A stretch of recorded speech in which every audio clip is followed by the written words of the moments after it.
We're a little late. 1 minute late.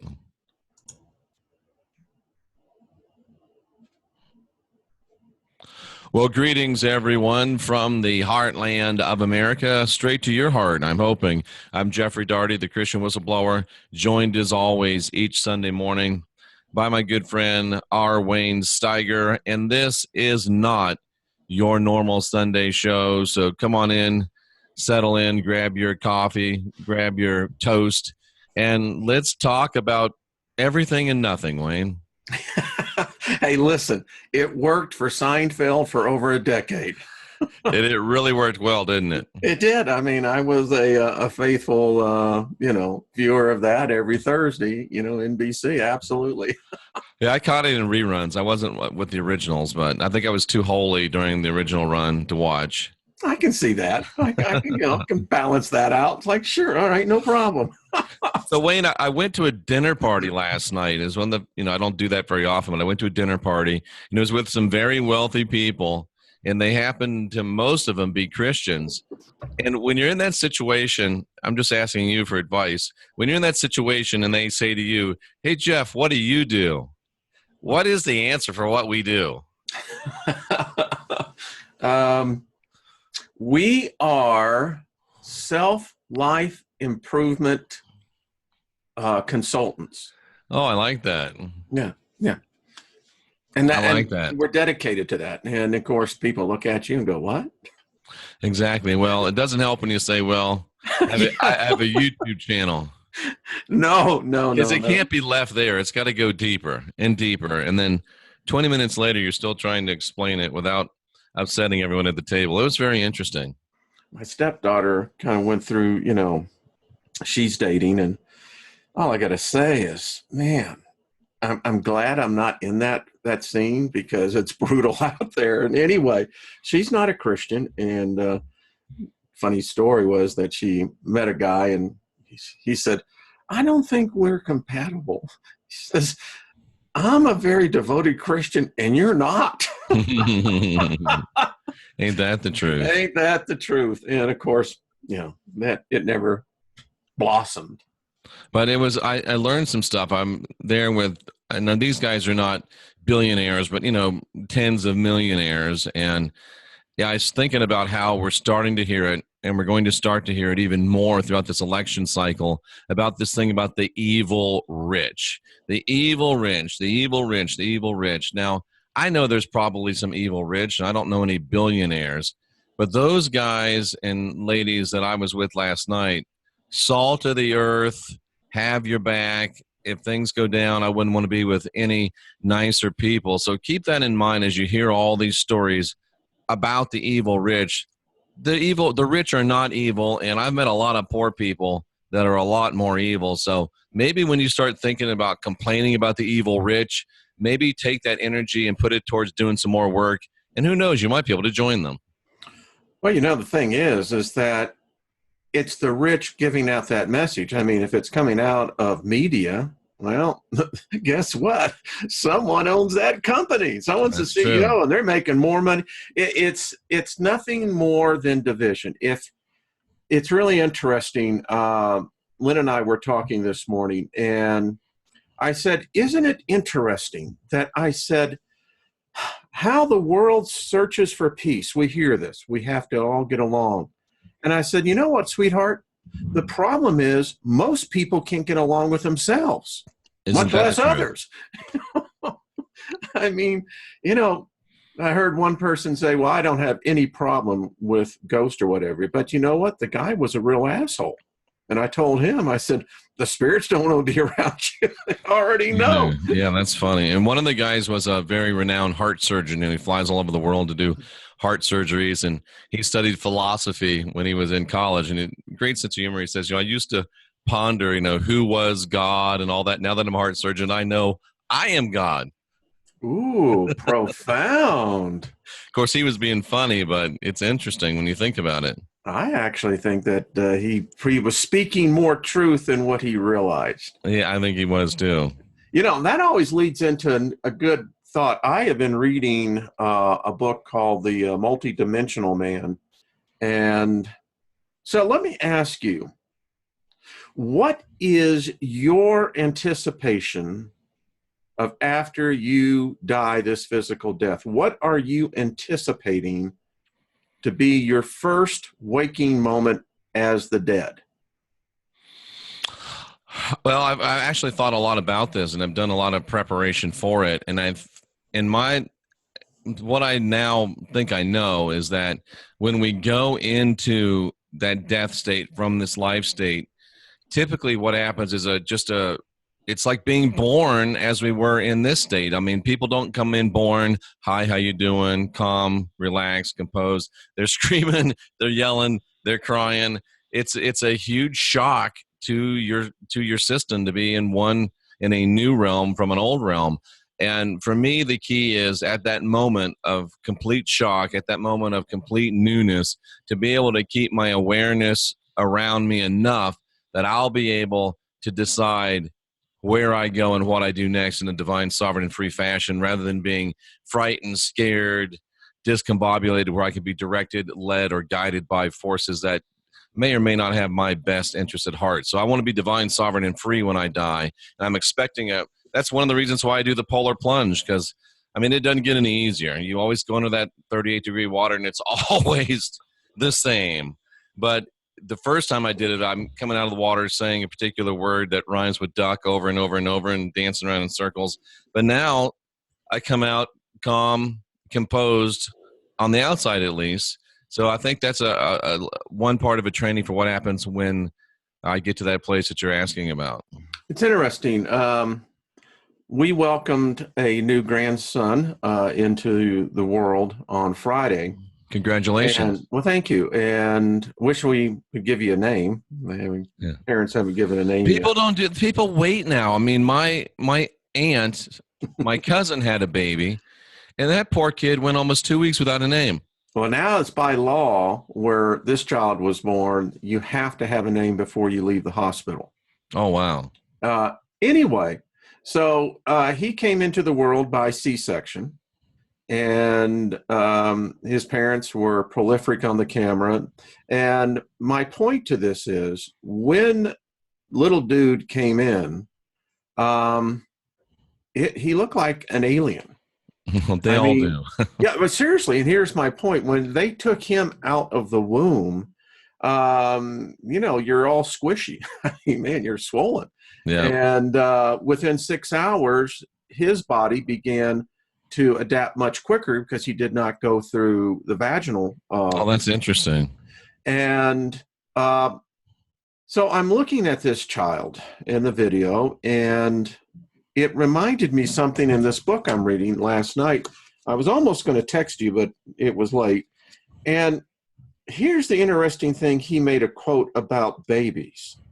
He said that the simple truth is, babies, the reason why we have to approach going into the next realms as how we come into this realm is that babies have no anticipation of the future.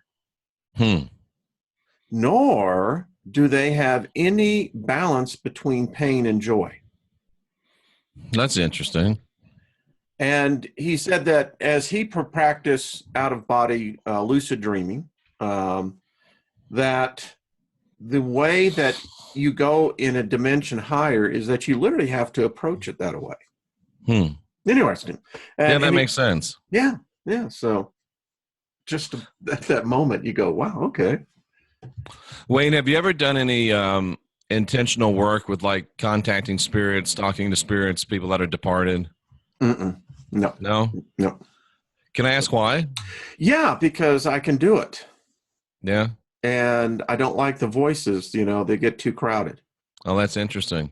That's interesting. I did yesterday I went to a Civil War battlefield and went to where the Union lines and Confederate skirmish lines were. And interestingly enough, I was using the rods and asked if any of the Union dead that might still be, asked if there was any Union dead still hanging around. Yes. Asked if any of them wanted to talk to me. No. So I asked again. Wow. No. And then I went over to the Confederate lines. Does anyone here? Yes. Does anyone talk to me? Yes. And ended up talking with a Confederate guy. But when I got home, I was exhausted. I slept for Yeah. probably 3 hours, and I'm just wondering. It has to be that when you start entering into those other realms, I think it drains you physically. Boy, I'm glad, it's an interesting topic. I didn't know we were going to talk about this, but it's very interesting to me because part of my study is the kinetic energy. Hmm. Obviously, the spirit realm exists. In fact, the more I read, most of us are going to wake up, and it's going to take us as story after story convincing that we're dead. Unless you have a very tragic death that has a lot of kinetic energy to it, most people go on thinking that they're still alive. Do you really think that's true? I'm beginning to believe that is the case because if Very interesting. let me ask you, do you all right, so we come out of the charismatic movement. We saw the miracles of 1 Corinthians 12, all the gifts of the Holy Spirit manifestation. Kenneth Hagin was known to be a prophet and prophesy of future events. Copeland's the same way, and there's many others. And the healing services, seeing bodies being healed, seeing demons being exorcised. All right, so that establishes something. And the thing that I look at it now, it's a takeaway of how do you get that energy? So you're draining. They're pulling on your life force energy because that's that silver cord. It's the interesting thing about these bodies. If you think about how the brain processes spiritual information, does it do it the same way it does with ordinary data? I don't know. That's a fascinating question, and unfortunately, I was being filmed, so I didn't see the chat. And somebody asked during the chat, asked him if his name is Joshua, and I didn't see it in time. But afterwards, when I saw it, before I left, I did ask. In fact, his name was Joshua. So we have some people that are pretty tuned in, and a lot of people said, "Oh, you should have asked him if he wanted to leave." And I off camera, I actually did ask if he wanted to leave. He said no, he was quite content to stay there. So I was quite content to let him. So interesting. Jurgen Zowie is the guy who wrote this. Talking about that, about the departed, recently departed. What people don't understand, their time has stopped. They're aware of, as what he was writing, they're aware of the movement, but for them, time hasn't moved on. They're Hmm. still there in the mid 1800s. And it's really quite interesting. As you said, you're preparing. I'm doing the same thing.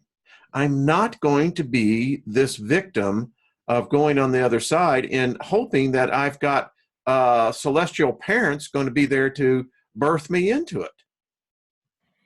I think that's very wise, and that's probably why we keep circling back around, or whatever happens, until we start to be very, until we take ownership of it and do the work and decide that we are going to be ready. Yeah, well, I keep on, when we talk on this subject, you and I were talking, in fact, you did one of your programs on this, that what most Christians are falsely believing in is a resurrection of the body. There's no resurrection of the spirit that I read of anything. Well, certainly, and I did do a couple of programs on this. Certainly, if you, and here we are Sunday morning, if you accept Jesus Christ as your personal Savior, if you ask Jesus and the Father into your heart, if you take the blood of Jesus to cover your sins, they tell you very plainly in the scripture that you have entered into a covenant which guarantees that your mortal body will be raised again and again, but you have, through that covenant, cut yourself off from the chance of moving into immortality. And if you want to do that, you're divine, you're sovereign, you're free. But you ought to know that you have just signed up for a lifetime of mortality in this body, and you have sold your soul literally, and you've given up your opportunity for immortality. They didn't tell And you that part, but no, and cheaply, by the way. oh Cheap. yeah, cheap. I mean, yeah, and I think that this is the only way this reincarnation karmatic cycle, the the Oberus, that it never ends. It's complete insanity to me. The more I study, and we've been studying all of our lives. Mm-hmm. And this point in my life, I have the opportunity to really study deep. And I'm like, wait a minute, time out, time out. This is insane. If every wise man, every Christ, every Buddha, whatever has come, I haven't seen one of them yet, Jeff, that as I examine this now, that I want to buy into. And this is where I'm at this stage of my life. I'm looking at this and I'm going, I don't like any of these gods. Mm-hmm. I don't like any of them. It would seem like that would be a prerequisite for worship, maybe. I agree. And there's that old saying in the Christian church, everybody has a God-shaped hole in their heart, and it's never going to be filled until you find God. And either that, in my opinion, that has either been culturally engineered into us, culturally inculcated into us, or it was outright engineered through DNA tampering, because there does seem to be this longing to worship something. I think that is a flaw in either in our mentality or in our physical makeup, because we don't have to worship anything. And one of the keys I've found in this life is that anything that wants worship, anything that desires worship, is not really a true divine entity. It's the one flaw I find in magic, is that most of the magic that I read coming out of the Middle Ages is all been contaminated with the contaminating of the Christian doctrine of the Jewish deity. Absolutely. In fact, Lon Milo Duquette, who's probably one of, if not probably one of the foremost hermeticists in America. And I spoke at a conference with him, and I shared that with him. I said, I understand the power of ritual magic, and I understand there's a lot of people that have gone before me, but I just don't understand why we have to invoke the name of Yahweh and bring in this old Christian doctrine. And he looked at me and says, well, just don't. Well, and you know what? Johnny Ringo, I happen to agree with you, Bubba. He says, just don't. Use anything you want. It's your magic. And I'm like, ooh, Lon Milo Duquette, I like that. And that's how I've approached this now.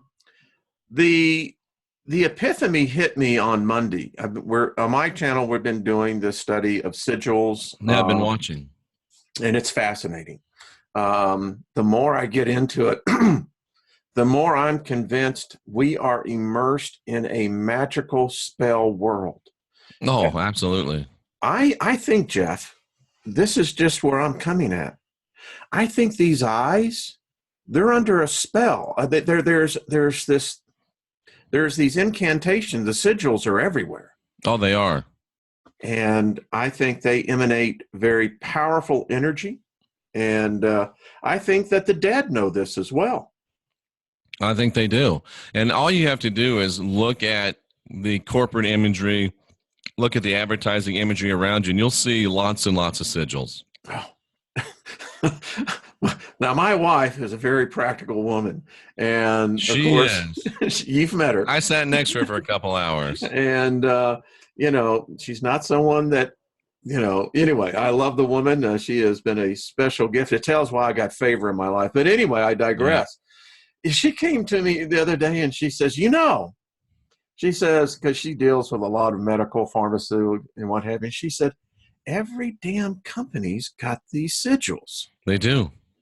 And she said, what the hell is going on here? Yeah. And it goes deeper than that, Wayne. I think that I can say without fear of contradiction that every major company not only has sigils, but employs black magicians. I think, wow. Now we're talking. Yeah.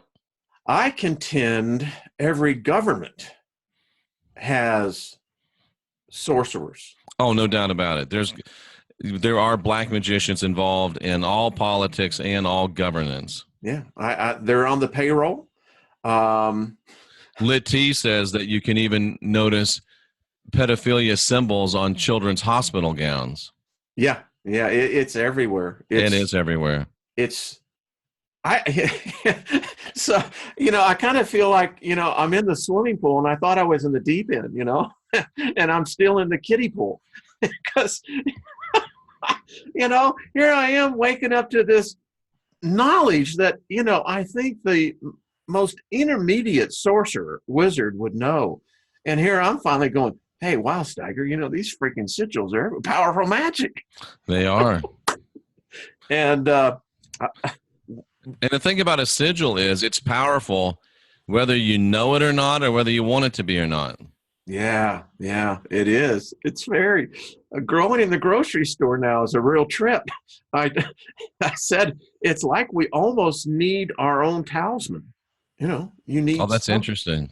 So I'm having a sigil made, and I'm going to be charging it as a talisman, because now I'm convinced is that it's like when you're driving along and all of a sudden your mood changes just like that. And it seems like you can move on along and all of a sudden you get back and you go, well, why did that happen?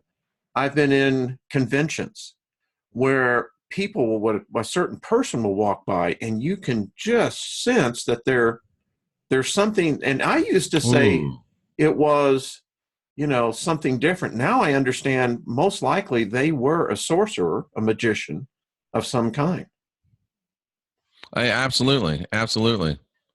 It's craziness. We do live in a crazy world. Oh, it's just we've got an invasion of trolls, and it used to make me mad, but now it really does make me happy because at least they're here. Yeah, you're not much of a cowboy unless you're taking a few arrows. So I have to and they're gonna, even if they don't want to hear something, they'll hear something good. But you know where they're coming from. It's silly, but hey, it is what it is. I don't know. When you said that, I had a picture of Blazing Saddles in my head. Yeah. Remember the scene where the blacks were in the wagon train, behind the wagon train? And when the Indians attacked, they did their own little. Anyway, I digress. But the thing is, they're learning. And I'd like to, whether they want to or not. Yeah, I get emails all the time. People thanking me. They thank us. A lot of people look forward to this show. Absolutely. Sunday. And I had one gentleman write me, and I'm not going to give any names, but he was from Tulsa. And I'll leave that as it is. And Tulsa, as you know, it's really kind of the heart of the Bible Belt. Tulsa really is. I've been to Tulsa, and there's a restaurant there where Waylon Jennings used to always eat. So I was very honored to plant my butt in the very spot where Waylon Jennings' butt had been planted many times. The interesting thing, and I'm digressing here on the ORU University, is that monolith that they erected. Oh, I haven't ever seen ORU. Yeah, well, go and look on Google and check out ORU. There's an energy over Tulsa. It's powerful, but interesting. He wrote and he said, I want to thank you. And he said, I come out of, get this, the Assemblies of God and the Southern Baptists. Wow, he got both sides. That's what I said. Lynn came out of, Southern Baptist. She used to say that she worshiped the whack-a-mole God because it was like every time sigils. It's powerful. Christianity uses them, and Judaism uses. Every religion uses sigils. Absolutely, especially the Abrahamic ones. Yeah. Somebody's mentioning United Airlines. Look at the United Airlines trademark. I haven't looked at that one specifically. Yeah, I have. But that's interesting. And I just noticed something, Wayne, and I saw it on a couple days ago. I think it was on Drudge. And I think that in 2020, all of this flat earth nonsense will be gone, because I'm sure you noticed it. Starting in 2020, the NASA is going to welcome tourists to the ISS. Mm-hmm. You can actually go up to the International Space Station for $35,000 a night. You can stay in an Earth view room. And what are the flat earth people going to do when it's normal people on the ISS taking pictures of a round Earth. It's over. Listen, I'm still trying to figure out how they're rationalizing, a magnetic pole reversal. Yeah. And we are in the midst of one. And yeah, I don't know. It's so odd. We have people that listen to us over in Australia. We do. Somebody just called us Sunday Space Cowboys. I like that. I like that. That's cool. That's like Steve Miller, right? Yeah, I love Some that. people call me a space cowboy. And then the famous movie with Clint Eastwood, the all-star Tommy Lee Jones, Space Cowboys. Do you remember that? Oh, yeah, that was a good one. That was a great flick, man. I'll tell you what. Never forget the scene with Tommy Lee Jones as he's being rocketed off to the moon. That was a good movie. That was a good movie. It's been a while since I thought about that one. What was the one where they left Bruce Willis on the moon? That was wasn't it Armageddon? It was Armageddon. Yeah, and with Steve and Tyler's daughter in it. Yeah, and it's really odd. I saw this article today. I think it was on The Drudge, in fact, that the whole industry of doomsday, it's it's not just on YouTube. No, it's everywhere, and they say it's an industry, and it's almost addictive. It is addictive. I think you said it, that the fear produces the same type of endorphins that joy does. Mm-hmm. And these, I'm trying to be a happy warrior and not call people bad names anymore, but these people on YouTube that are producing the fear porn know what they're doing. Most of them understand what they're doing, know it's addictive, and it all comes down to the clicks and the subscribers, which really means the dollars. That's what it is. And it's all this fear thing that, Forrest Gump said it, shit happens sometimes. And, sometimes we're just in the wrong place at the wrong time, meaning our planet. Yeah. That's why, listen, I know this, that the universe is a wild, wild place. It is. And we haven't figured out, I was watching today, Ben Davidson, and now the white paper that came out in one of the physics journals is now saying we may have gotten all these measurements wrong, that maybe things are not as far away as they seem. Interesting. It goes with dates. And maybe time isn't as far away as we think. Go.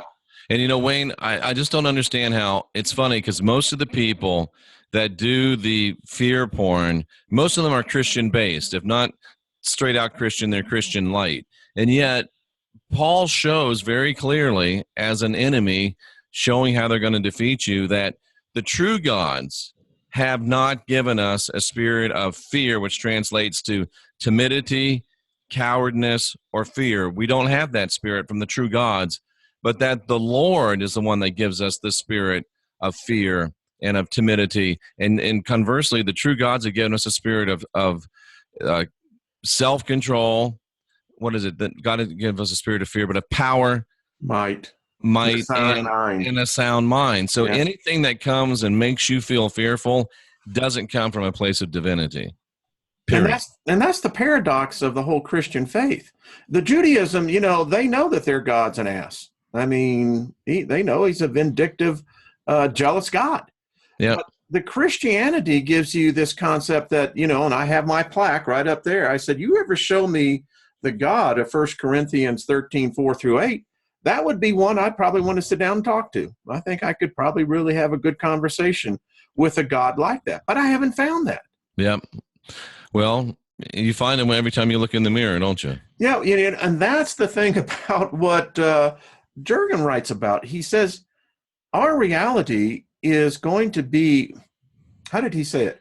The mindset that you leave Earth with is what materializes when you wake up. Absolutely. Here's a great question from the chat room, and I've never really pondered it. Who was it? Jesse Jennings asked, what is fear?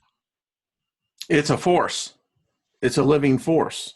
Well, it's definitely a frequency and a vibration, right? Yeah, and that would be another analogy analogous to it. Yeah. Yeah.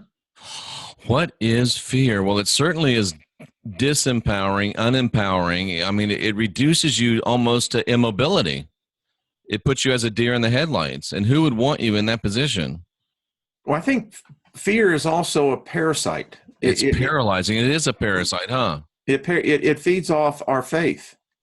It's impossible to have both fear and faith, or fear and power, or fear and self-control. I mean, if you're really in fear, you can't even control your bodily functions, can you? Well, People urinate on themselves because of fear. we have so many here that are perpetual worriers, and this is why their manifestations always manifest, because they'll lay awake at night worrying about money, worrying about the bills. It's always worrying about something. But go ahead. Tracy said fear is ignorance, and in the end of the day, it really is. It really is, and that's a very good observation, Tracy. I like that. It really is. Kay Emma is in the house. I'm wondering if she's in the tub. The other night she was in the tub, so just hey, peace. And isn't it odd how in Romans, I believe it is. Oh, it's an archon parasite. Fear is, says he. I like that. It's 14, chapter 14, where Paul says, anything that does not originate from faith is sin. Oh, that's right. I remember that scripture. Yeah. So taking that, you can extrapolate it from, whatever religion Paul was building. And you got to say, did a pretty good job. He did. He did. He really did. So that's the thing that I think the archons feed off of. That's why they have to keep us in fear. Interestingly enough, Emma says no, she's not in the tub. She's making pancakes. And Wayne, does it say something about my stage in life that the idea of her making pancakes is more exciting to me than the idea of her being in the bathtub? You're just maturing, my friend. Just maturing. I like the idea of pancakes. That's what we're having. I mean, that's what Sundays are for, right? Oh, yeah, that's the truth. Thank you, Kay, for being such a good sort. We appreciate it. But that's the whole thing. And wow, as we were talking, because last night, this book is quite fascinating when you see, on Monday, I'm going to be teaching how to do lucid dreaming. And how did the teaching how to astral project go? Fantastic. People just love it, and for good reason, because I think that it is what happens to us when we enter in this dream state of consciousness. Yeah, I'm terrible at teaching it because I'm like, they call it unconsciously conscious. I can do it at will, but I can't teach anybody to do it. Yeah, it's very hard. People say, how do you do it? And I was practicing it last night, and I told Lynn, I said, watch what happens here, and you can get in that lucid state.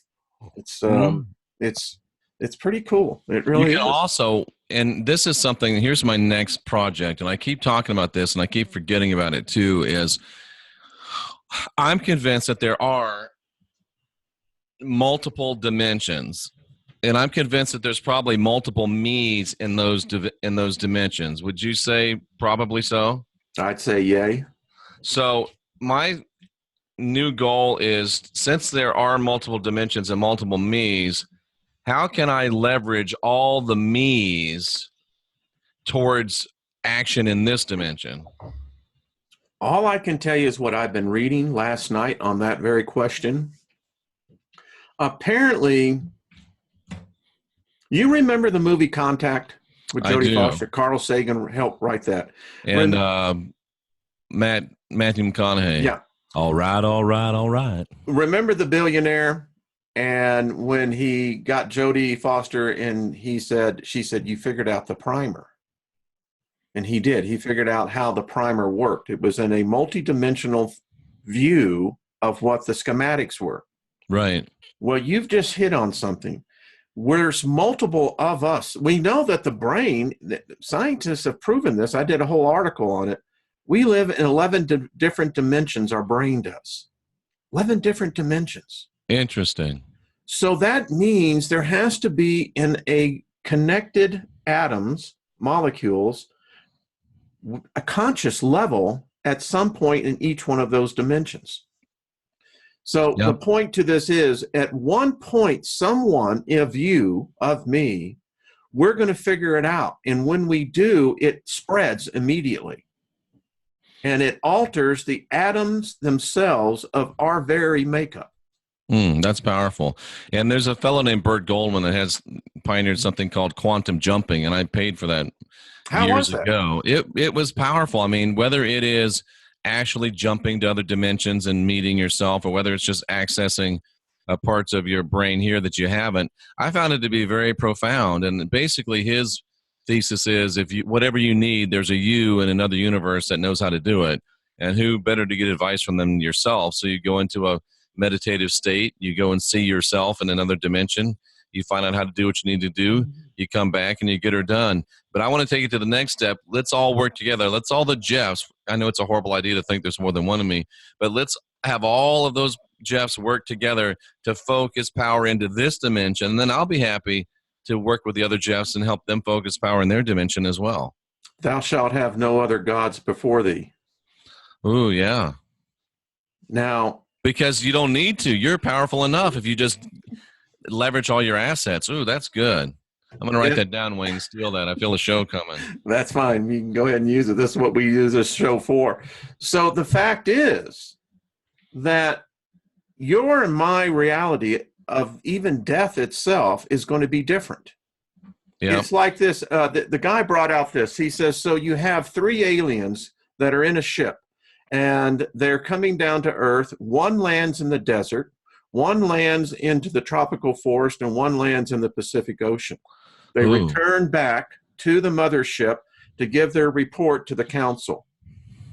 Each one of their reports would say that they each one were in a different world. It's like the 3 blind guys and the elephant. Yeah.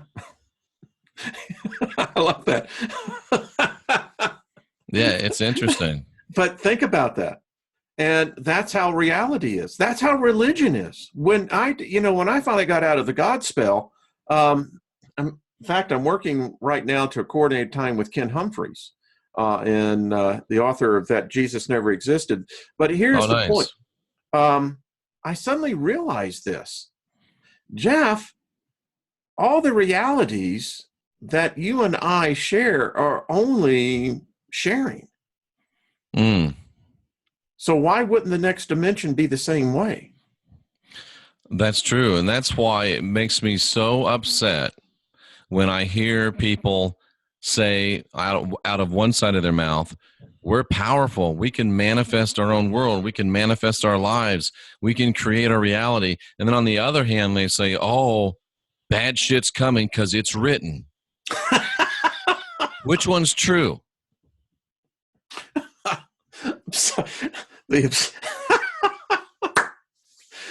The absurdity of the logic of that, and that's exactly what happens. I mean, it's like, well, now wait a minute. They talk about this state of mind that this religion brings to you, but the religion just brings confusion, fear. Yeah. Hi, Miss Space Cakes. Nice to see her. And that's true. And so it gets into this whole doomsday. You know what I'm so fed up with? I knew it's a long list, I'm sure. Well, actually, the list is getting shorter. But Hilton Sutton was one of the renowned Bible prophecy teachers of his day. I remember him. Yeah. We had many delightful conversations. And before he died, I remember the last conversation that I remember him having. And he said, Wayne, it didn't happen. Meaning Armageddon. Yep, it didn't happen. It didn't happen. And we keep expecting it, but everybody's expecting Armageddon, right, Wayne? Yeah. What would happen if we stopped expecting it? Oh, now that's magic. That is. Now that's magic. And all these people, we're powerful, and we are powerful. We can create reality. We can manifest. But all of these people under the blood poisoning still want but it is written. So what if it's written? I'm doing the writing now, Wayne. I got the pen. And so let's talk about this a second, because, this is how I look at it. All prayer is telepathic. we've been practicing it, just practicing it on with the wrong deity. Right. Two, that every holy book, whether it's the Torah, the Bible, the Quran, whatever, was channeled, or is some dude's imagination. Yep. Absolutely. Yeah. I mean, when I did my ooh, waffles sounds good too. Luna and Linda's making waffles. That's mighty fine. What do you prefer, Wayne? Waffles or pancakes? And it's really the same thing, just a different shape, right? I don't know. With waffles, you always get the reservoirs. With pancakes, true. You have to build. I learned the thing about with pancakes, you have to cut the center out and then put the syrup in. Why? Well, then because the syrup isn't running everywhere, you have maybe I should be eating waffles all the time. You should, because then you can keep your syrup contained within those. There you go. Confines. It's like, wow. I never really thought of that, Wayne. It's interesting. Yeah. Well, many people have different ways of doing pancakes. Do have runoff. Are you worried about pancake erosion? I'm not sure what the problem is with the syrup running. Well, it might be that. Although, if your butter isn't evenly dispersed, it will run off with the syrup, which troubles me. Oh, no. But that is actually kind of what you really look for, isn't it? No, I want to get the butter on first, get it evenly dispersed, let it sink in. Because I like a little buttery goodness in every bite. Do you think that this translates over into the next realm, the next dimension? Oh, you think there'll be pancakes in heaven? I mean, I'm thinking about this because, the smell of food is such a strong elixir. If there ain't pancakes in heaven, I don't want to go. I mean, anyone who's ever gone to a county fair of any kind, you can always smell the onions, the onions that are being fried. And the elephant ears. What are those? Those are those big fried dough things. Yeah, with brown sugar on them. Yes. Funnel cakes. Yeah, exactly. Same thing. Yeah. So only I think funnel cakes have powdered sugar, right? Yes, they do. That's correct. And then I remember in my youth, the women of that time, there was a perfume called Charlie. Do you remember that? Oh, yeah. I remember their advertising was very effective. Yeah. And I mean, I still have the song in my head. It's too high for me. I won't try to sing it. That had so many pheromones to it that I can still, when speaking of it, I can think the smell. Isn't that odd? That is interesting. Yeah. Well, they say smell is one of the most powerful senses as far as memory goes. Yeah. I mean, Tracy Dyer says, ugh, that stuff stinks. Well, Charlie. So did High Karate. I remember that. Oh, I remember High Karate. What was the one thanks I needed that? Aqua Velva. Aqua Velva. It's like, yeah. And then there was Old Spice. Now, in my day, I wore Boucheron, and I never even heard of that. Yeah, it's great. Still got some. But my point is that I wonder if that transfers over. They say the sensation Brute. That was another one. Brute. Yeah, that was one. But I think about that. I mean, if pain apparently can be felt in the other dimensions, I wonder why can't they say Can I ask how you know that pain can be felt in other dimensions? Well, I'm just reading by the testimony of others. Okay. I'm assuming that. Aspen for men. I've never heard of that one. Aspen for men. I'll have to look into that. Never heard of that one. So yeah, I'm gonna have to look into that. Gray flannel. That's a good one.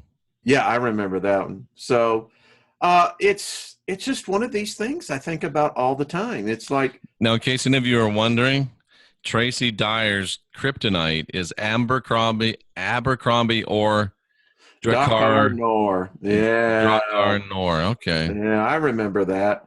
So grab you some Abercrombie and some Drakkar Noir and head to Missouri if you're looking for a woman. But you see what I'm talking about? It's powerful stuff. It really is. And as we were talking, they say that foul spirits have a foul smell. Leah Michael says the perfume she wears is called Sinner. you wicked woman, you. Wow, that's interesting. Now, you see, this is what I'm talking about. You see how quickly it triggers that response. Yeah, Everyone I'm seeing in the chat room, too, people we respond to it. We do. it And does. yeah. Yeah, I mean, the thing I remember about Charlie is that it lingered with you the next day. I mean, it's, it's like, what the hell? I can't get this smell off of me. Oh, do people with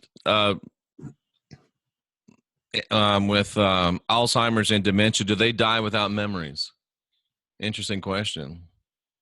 I can tell you this from my wife. Oh, Johann. This is so funny. I've always messed up her name because it's spelled differently. But I met her at LeeCon, and her name is Joanne. It's just spelled Johan. I always thought she was a man, but she's not a man. I met her. She says she can look at an old picture and smell the moment. Mm, I believe that, Johann. I believe that. I mean, if telepathy of thought, and this is the thing why I really do believe one day we're going to get there. And that's why I'm practicing it now. I'm practicing reaching out into the spirit realm, singing. I'm basically, calling the phone book. Is anyone there? Hello? Hello? Who the hell are you? Don't call me again. Opium. I don't know if that means someone's on drugs or if that's a name of something. It's a perfume. Pretty powerful. Oh, okay. White musk or poison for women. We got Sinner. We got poison. See? What am I talking about here? Yeah, interesting. And then, but you know what? I a lot of spiritual people. Oh, I'm too spiritual. I don't wear perfume and stuff. I'm sorry, but I still like a little perfume, Wayne. Oh yeah. Wait. Yeah. I mean, come on, man. You don't want to smell the pits. No, come on. No, a little little bit of fun. I remember I was preaching one time and I said something about making some offhanded comment about makeup, and I said every old barn can use a little paint. And then somebody yells out in the congregation, "Start a fire in the barn, it'll melt the paint off the outside." And isn't it odd that you bring this up? So let's take this back to this whole mindset, sinner, poison with women, sexual. This goes back to Genesis 6. Please expand. Well, in Genesis 6:4, it talks about the fallen angels coming down. Oh, yeah. And I forget, I don't know if it was Zimjawel. Now I have to get the name, but one of them taught women how to paint their eyes. Oh, that's right. And how to use spells of smell. Somebody should thank him. I'll tell you what, the dude tells me they have sex in heaven. Oh, that's interesting. Well, that's interesting. A lot of talk about patchouli. I'm not a big fan of patchouli. I am. It reminds me of my youth. I bet it does. Yeah, it does. I was a sex hound back in the day. So patchouli can cover some bodily funk, can it? Oh, yeah. It really can. It's a fact, Jack. Well, you know what? They're talking about anointing oil and stuff. I wonder if how the head sweat would work as a perfume. That's interesting. So this goes all the way back. I mean, again, it shows that there is sex in the spirit realm. There has to be. I mean, I have to ponder that one, Wayne. Well, here's the thing, my friend, and I challenge all the Christians here for this, and probably the Muslims. Sexual magic. That's interesting. Perfume as part of sexual magic. It is. We got someone that tells us the difference between waffles and pancakes. Here we go. And waffles, no, I think she's serious. In waffles, you whip the egg whites. Ah, there you go. How about that? So I contend that if you look at the way that these deities are presented, most of them are homosexuals. And speaking of that, here's a person that obviously is trying to troll. They say, sexual magic, my ass. Well, brother, however you want to work it, that's up to you. Well, some people like it there. And if you like it there, it's okay. You don't have to hide. Come I out. mean, it's all right. It's 2019. You know, but that is the point. I challenge people a lot of times when they get in there. I'm saying, but if you look at this, you're telling me that the sexual union is so bad, but then that just seems like God is a homosexual. I mean, he's got the Father, the Son, and the Holy Spirit. I never see the women. They don't. Yeah, exactly. The woman is held down and really done away with for good reason. I mean, written out of the story, you know. Absolutely. They come in for the sex, you know? And then it's like, all right, we move on. Let's see. Of course, God has sex. All of them demigods. Interesting. Listen, as in heaven, as above, so below. I mean, that's good. You know, it has to be something, folks. I mean, Wayne, let me ask you a question. This is a hard one. Is there any allowance, or is there any, I guess allowance is the best word. Is there any allowance or any place for recreational sex? Yeah. You think so? I think all sex is recreational. But what about the energetic implications of sharing in a recreational situation? I mean, here's my point on this. I've known a lot of women, and I still share their energy to this day. You know, Willie Nelson and Julio Iglesias comes to my mind. Yeah. Here's to all the girls I've loved before. But I still carry, I still remember the passion of virtually all of them. Is that a good or bad thing? I think it's great. Okay, awesome. I really do. You know, I lived in this duality of this thing of, and I can tell you it was a problem in my first marriage, because the whole thing of what is a religious person supposed to do with sex? Right. You know, well, they never wanted to say what happens when you close the door. So what? I love my wife to be a saint, but behind the doors, I want her to be a whore. Do I not allow my sexual fantasies to play out in my mind? How do I do this? Well, one thing I know for sure is this Judeo-Christian concept of sex, how it's supposed to be, and relationships, how they're supposed to be, it ain't working. You know, all it's done, it's made a bunch of hung up, prudish, split personality people. And when you have divorce rates in the church higher than divorce rates in the general population, it's broken. It's not the way you say it's supposed to be. It ain't supposed to be. Every mega church, every large church I went to, all had adultery within the leadership and congregation. I mean, come on, folks. This is what I'm just going to be candid with you. I've come to the point that you have to have balance in your life. But you know what? There's a reason why you're in a physical body. Enjoy it. You know? Betty Crocker in the kitchen, Betty Boop in the bedroom. It's the truth. It is absolutely the truth. You know, listen, why do women wear makeup going to church then? Oh, that's a good point. Depends on which church you go to, Wayne. Well, I mean, everyone I've gone to, I mean, you can smell the perfume. The painted faces are on there. You know, the braziers are all up there showing the bosoms. I mean, come on. Let's be honest. That's true. Listen. And that's just on the pulpit. There were many of the young boys who liked staying during the worship service. Why? Because when the women start really getting into the move, the boobs start moving. And on that note, somebody deleted that comment. That was a good one. It said, the girls are hornier in church than they are in the bars. Why'd they delete that? That's great. Well, you know, you never know. I'm a tyrant, so. And that's the whole point here. Women know about the girls. I mean, those are that's magic. Glamour magic. Let me tell you, it's powerful stuff. That's interesting. Glamour magic. Glamour I like that. magic. Yeah. I mean, we're just being honest here.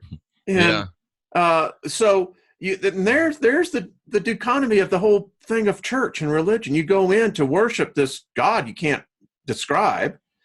some dead dude on a cross that, anyway, but all the women come in and you're not supposed to lust after them, right? Well, I like tits. You know what? And so you're telling me that because I see someone that has a great rack that, I ain't supposed to look? Yeah. And the thing, and since we're down this road, I mean, I'll just be blunt. It's, since we're down this road, if you're out there showcasing what you got and somebody notices, don't get mad at us. If you didn't want us to look, then you should have dressed differently. Exactly. I'm not saying, yeah, anyway, there you go. I said it. I did a video shoot with Dolly Parton. I met Dolly. And it's very hard to look her in the eyes continuously. It is. It truly is. It's just, it's like, all right, we're Crystal Gale. I met Crystal Gale. That's weird. Yeah. She's beautiful. Beautiful woman. Beautiful hair. I told her, I said, and I remember she told me. But it was thinner than I thought, Wayne. It's not real thick and luxurious. Her hair is actually thin. It's long, but it's kind of thin. Yeah. Yeah. She had a crystal shop there. No way. Yeah. Mm-hmm. In where? In Nashville. No kidding. Crystal Gale had a crystal shop. Mm-hmm. That's cool. So she's sort of a spiritual lady. Yeah. Yeah. She's a pretty far out person, I thought. Yeah. I wasn't even close to woke when I met her. So yeah. And, boy, this has been this has been from A to Z. And but I think that we've got Maria says they just get me for my boobs. It gets annoying. Well, whoever designed it, I mean, really thought this thing out. I mean, yeah, they really did. I still marvel at the engineering of the human body. When I was doing stand-up comedy, I had a whole bit about boobs, believe it or not. And, did you really? Big ones, small ones, all in between ones, and it was all about having respect for boobs. All boobs are beautiful. Yeah. There should be no boob discrimination. I think it's a crime of society that they make women cover them up. All boobs should be respected. But then again, I think about all the accidents that would happen. I mean, I don't know. Although I have lived in a nudist colony. And, have you? Yes, sir. I've always thought, and I've never really said this, Miss Space Cakes has always had problems with her boobs. That's interesting. And how long will it take for someone to say, let me know if I can help you? Not that long. But all boobs matter. That's right. All boobs matter. I love it. Absolutely. But if we were really, I think that true spirituality, if we could get naked, it would enhance our spirituality. But there's so much male boobs, not good. I agree with that. Not good. So much baggage for us to get there. I mean, yeah. So what I found when the place where we camped out, it was a nudist camp. It was right off the Yuba River, outside Yuba City in California. Mm-hmm. And what I found out was that it became very natural. Yeah.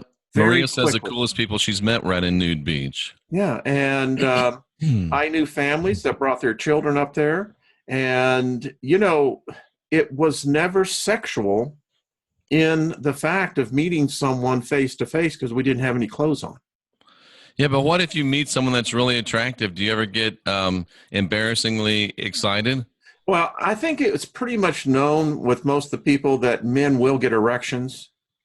So it's not something folks. To be ashamed of. It's a natural process.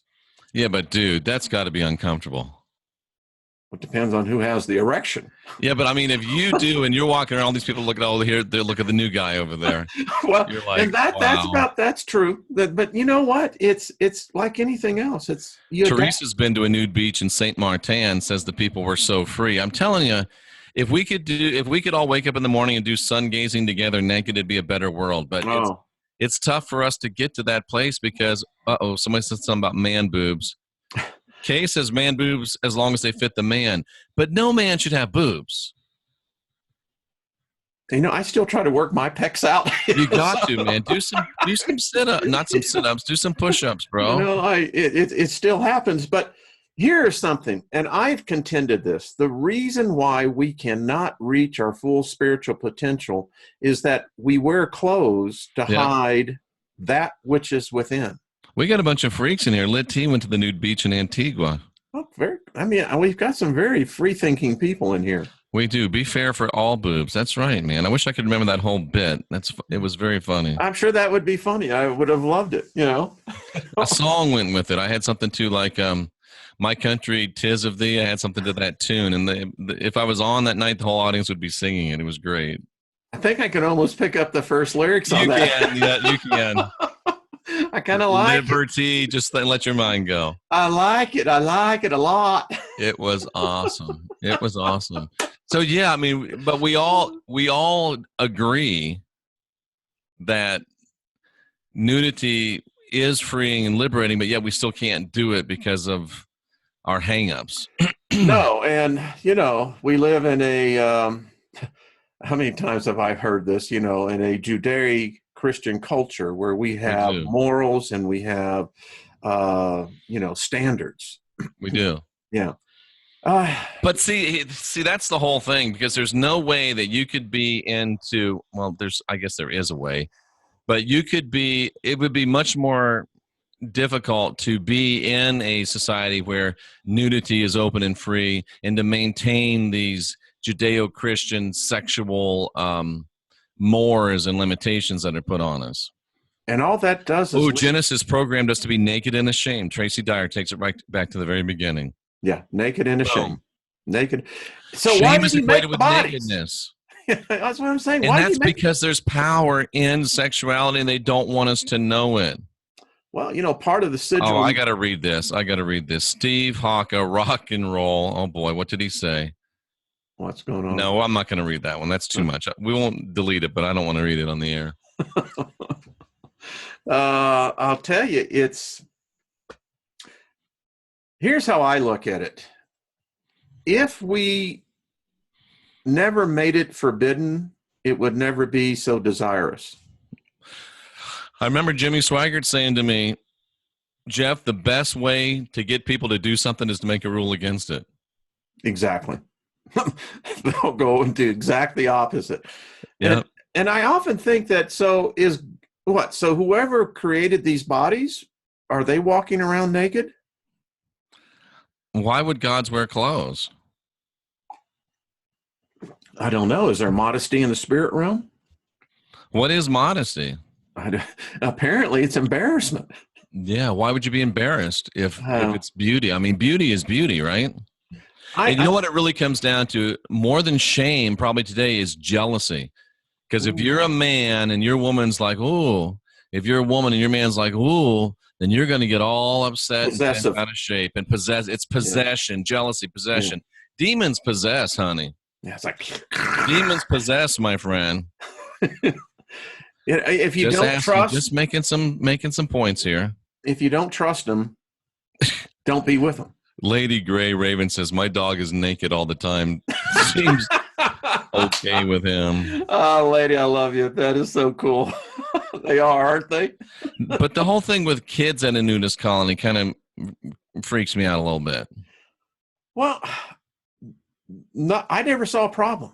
I mean, now granted, you know, I was, you know, in my youth as well, but those children, no one bothered them. I mean... And Karen Steele says she's sitting out back nude right now. See? There you go. Far out, man. Or lady. I think all shapes are beautiful in humans, says Kay. I like that. Well, it's like this. Uh-oh, breaking news. Luna Linda says dollies are not real. Say what are not real? Dolly Parton's boobs are not real. She had them reduced. I know that. Well, they may not be real, but they're really nice. I'm going to tell you what. Did I just say that out loud? I don't know. It brought the whole Zsa Zsa Gabor and Johnny Carson scene. Yeah, we're born naked, we die naked. I guess we don't. Well, I guess at the end we're naked. Yeah. Yeah. I don't know. It's that kind of maybe that transference of consciousness that you're always used to seeing yourself clothed. Naomi says, I'm naked under my clothes. Yeah, all the time.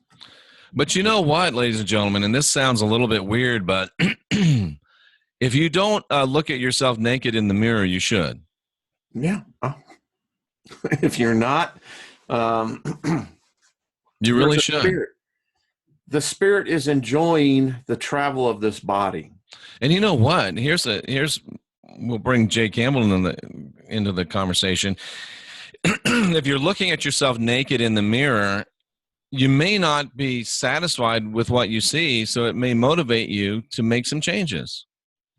I'm going to be candid with you. When I look myself in the mirror, I say, "You look beautiful." Good for you, Wayne. I lay hands on my body. I mean, you've seen me. I have not. Wait a minute. I have no, not seen you. Let's just put it this way. I keep myself in pretty good shape. And I was when I met you, I was very surprised. You are in excellent condition. I thought, wow, Wayne is like, he's yoked. Thank you, sir. I was and Cynthia's like, whoa, I didn't know Wayne was in such good shape. So because you only see you know, from the polytheism up on YouTube. Yeah, that's it. But when I look at it and I go, you know, listen, if you don't tell your body that you love your body isn't going to love you. That's a great point. You know, it's like your body's going to say, "What the hell with this?" Yeah. You know. So being naked in front of others makes us feel vulnerable. Yep. Yeah, it does. Yeah. Yeah. When I look at myself, I can't help but touch myself. Great. All right. Well, you just said you lay hands on yourself. I do. I actually do. I speak to my genetic code. And that's a whole nother thing too. When did self-pleasure become horrible? Again, from Judeo-Christian mores. The sin of Onan. You know? Yeah. You know, and you know what people don't understand? Here's where the culture comes in. There was a time where I could see in a culture. Miss Space Case kisses herself. That's enlightened. That is very cool. Like I'm thinking probably right in the mirror. That's enlightened. That really is. I like that. Yeah. I might kiss myself. I used to do it when I was a kid. You see, you look good. Kiss myself, in front of my sister because she thought. Why did we do that? It's because it edified and built up our self-image. Absolutely, we do it. What's so wrong with that? Jennifer Roberts was a dancer / stripper, and she can tell us that people love all different shapes. There's definitely no one perfect body. No, I like it. You know, I like it.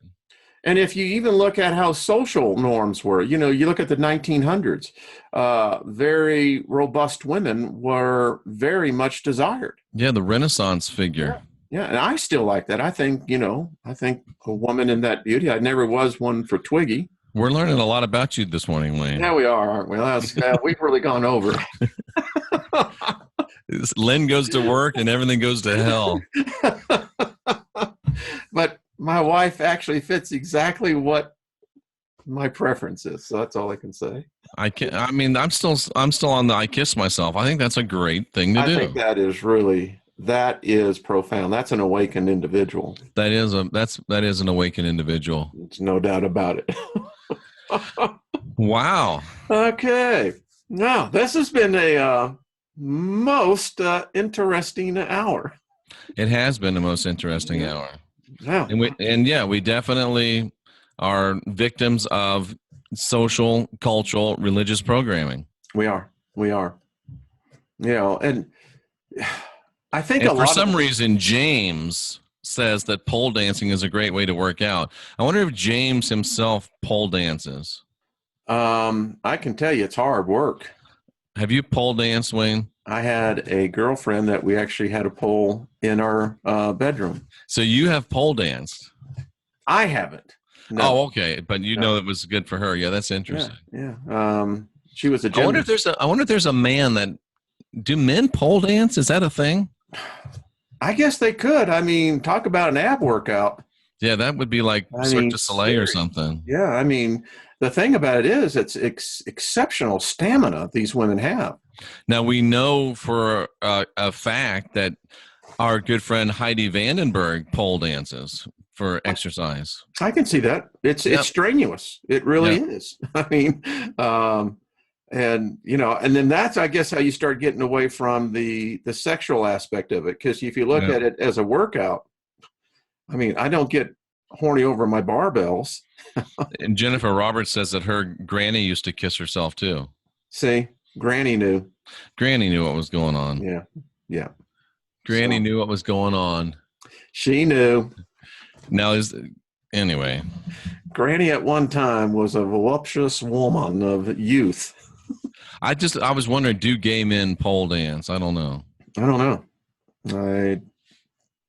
I've never explored that particular subject. Pole dancing is super fit. It takes much strength. Yeah, I can imagine. Oh, it's an hour spent pole dancing is much better than an hour spent in church. I'd agree with that. Yep. I'd pay to watch that. Belly dancing is cool. Yes. That, a lot of these things that we look at today. I don't remember this, but Steve Hawker quotes Napoleon Dynamite. There's a lot of things about Granny you don't know. That was a good movie, by the way. That was Vote for Pedro, right? Exactly. Yeah, that was an interesting movie. That was. It was, little intelligent humor, they would say. Absolutely. Well, any other revelations you want to give us, Wayne? Or I had enough. I had enough, I know. It's like, enough. It's been fun, though. It has been fun. And we're definitely way too repressed. We are. And we're way too oppressed. So, yeah, we need to do something about that. Boy, and you know what? I'll just say this, because one leads to the other. Melanie just watched a YouTube of a guy swinging around a pole. Huh. Well, there you go. Okay. YouTube's got everything. They do. They do. All right. Well, thank you, Jeff. It's been fun. It has been fun. So I'm going to see if I can't go wrestle up some pancakes around this place. All right. Yeah. I'll be doing the same thing. Absolutely. But I will not cut a hole in the middle of them and fill it with syrup. That's just, right. It doesn't make any sense to me, Wayne. It's one of those things. It doesn't make. Somebody said email Jeff if you want to get his attention. Yeah. Gotham, like in Batman, ltd@gmail.com. Yeah. Send me good stuff because I use a lot of it. Works. Gmail.com. Gmail.com. GothamLTD@gmail.com. Please do a show on infidelity. Infidelity. What is infidelity? Is there such a thing as infidelity? You have to take it into the context. What is there? If you're, again, we have this culture. I guess we could get into that. It's about ownership and possession, like you said. It is. It really is. And who is you know what? Our God is a jealous God. And when we act jealous, we're acting just like our God. And like Peter, I believe it was Peter and Paul? Or no, it was Peter and James. Somebody that said, we cannot help but do the things we have seen and heard. It's in the book of Acts. Mm-hmm. Listen, I mean, how do you get with Solomon? What do you mean? Well, I mean, the guy had a harem, had 300 wives, 700 concubines. Wow. I mean, come on, folks. I mean, so you make double standards. You're saying, oh, well, it was those heathens back there. What did they know? Hey, he was the smartest guy that ever lived, accordingly. Allegedly, yeah. Yeah. So he apparently enjoyed tasting the variety of the harvest. I guess he did. Yeah. Well, ladies and gentlemen, thanks for being here today. It's been not a normal Sunday show, that's for sure. And somebody said much better to spend an hour here than an hour in church. I would agree 100%. And I agree, Tracy. He was a magician. Wayne, tell us where we can find your powerful information. Our Wayne Steiger. Come on over. Appreciate it. And his YouTube channel is linked right on the front of mine under great channel. Subscribe now. And Wayne, did you notice that they took the similar channels or suggested channels off of your page? Yes. Do you have one? No, it's gone. I think it's gone across YouTube. I'm wondering why.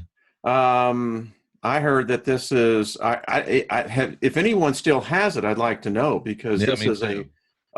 If it is, then we can see that they have selected recommendations, of which, by the way, I did talk to my congressman, the representative. There is some serious legislation being I think it's going to come out next year. Particularly, it's not going to be good for these guys. Yeah. Yeah. If you mean for YouTube. Yes. Yes. Yeah. It does seem like they are picking and choosing. So They are. So that's why yours and we're no longer on the recommendation list. but I wonder if they did away with the recommendation list so they can say that they're not recommending anybody that would happen to make a video that was interesting. Yeah. Yeah. So interesting stuff. This has been fun. Interesting stuff. It has been fun. I love this, Jeff. I always enjoy it. Me too. Yeah. And for our Wayne Steiger, I'm Jeffrey Daugherty. Nice to have you here this morning. And until next week, continue to learn, continue to grow, read a book. Yeah. How about that? At least 100 pages a week. That's right. Well, Wayne. Thank you, sir. It's pancake time. Let's go. Good evening or good morning, ladies. Not good morning. Greetings to all of you. Enjoy your Sunday. All right. Bye-bye, y'all. Bye.